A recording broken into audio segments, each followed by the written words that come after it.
Avez-vous déjà remarqué à quel point certaines femmes riches semblent garder la ligne sans effort apparent? Toujours minces, lumineuses, énergiques. Pourtant, derrière cette apparente facilité, se cache un mode de vie rigoureusement pensé. Ce n'est pas un coup de chance. C'est une stratégie globale, un équilibre entre science, discipline et confort. Aujourd'hui, nous allons lever le voile sur leurs vraies habitudes. Comment mangent-elles? Comment s'entraînent-elles? Quels soins utilisent-elles? Et surtout, quels environnements et routines leur permettent de rester si stables?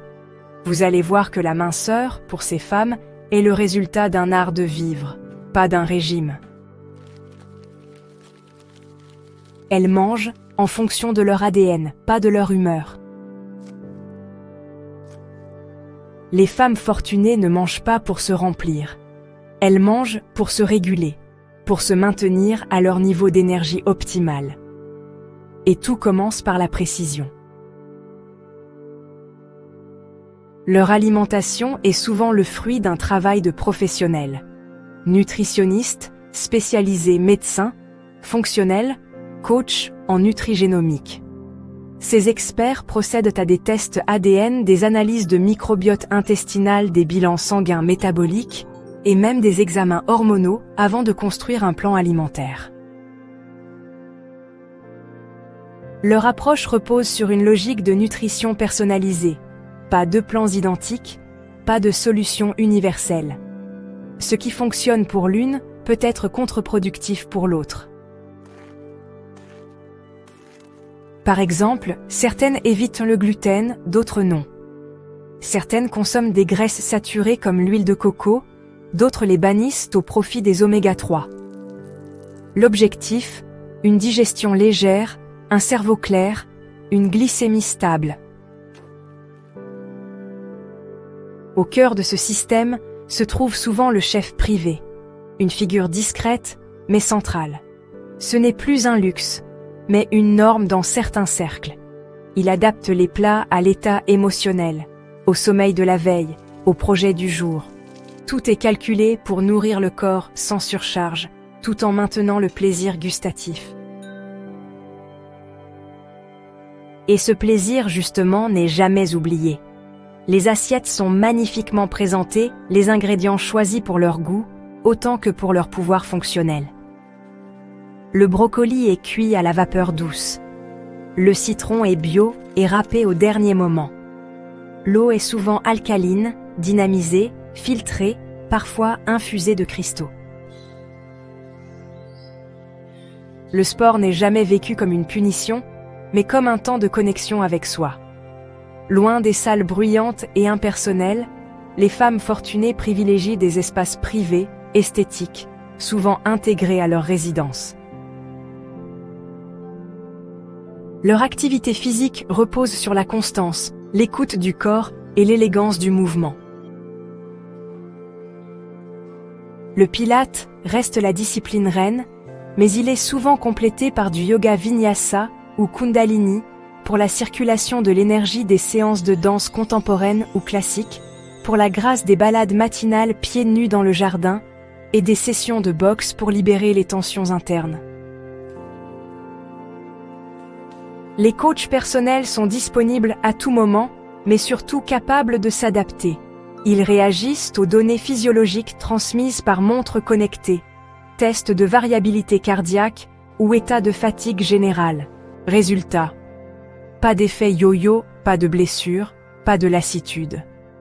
Un corps qui évolue doucement mais sûrement, selon des codes esthétiques très clairs, élancé, tonique, souple. Dans l'univers du bien-être de l'élite, les soins ne sont jamais laissés au hasard. Ils s'appuient sur les technologies les plus avancées, parfois encore inconnues du grand public. Le drainage lymphatique, notamment la méthode Renata França, est plébiscité. Il est combiné avec des soins complémentaires comme la pressothérapie, les enveloppements détox, les bains flottants au magnésium et les massages aux infrarouges. À cela s'ajoutent des approches comme la cryothérapie corps entier, très utilisée en phase de récupération, ou la cryolipolyse pour traiter localement certaines zones sans chirurgie. La cosmétique n'est pas oubliée. Elles utilisent des soins topiques aux cellules souches, au collagène marin ou aux peptides neuroactifs, souvent issus de laboratoires suisses ou japonais. Le tout sous contrôle médical régulier, avec ajustement en fonction des saisons, des voyages ou des événements à venir. Les bilans sanguins réguliers complètent cette approche, chaque variation de leur composition corporelle est tracée. Glycémie, inflammation. Hormones sexuelles, thyroïde, cortisol. Chaque donnée guide une adaptation. Un supplément, un ajustement d'aliments, un repos plus long. Leur stabilité émotionnelle est leur force, et elle n'est pas innée, elle est construite, entretenue, protégée. Elle consacre du temps à la régulation intérieure. Méditation quotidienne, parfois avec application, parfois avec instructeur personnel. Sophrologie ou hypnose pour relâcher les tensions. Thérapie brève ou suivi psychologique régulier. Elle pratique le slow living lecture dans le calme silence, le matin, absence de notifications agressives. Leur agenda contient des plages blanches réservées au vide, à l'imprévu, à la régénération. Elle limite les toxines mentales autant que les toxines physiques. Moins d'exposition aux réseaux sociaux anxiogènes, pas de télé en continu, peu de bavardages inutiles. Leur entourage est aussi filtré. Elles choisissent les personnes qui nourrissent leur énergie, pas qui la prennent. C'est une hygiène mentale, au même titre qu'une alimentation anti-inflammatoire.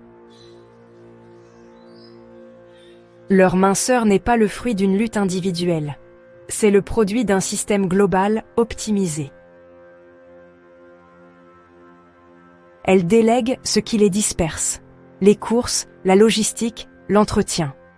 Elles automatisent ce qui peut l'être, livraison de repas sains, coaching à domicile, planification des soins. Leur maison est pensée comme un cocon qui favorise le calme.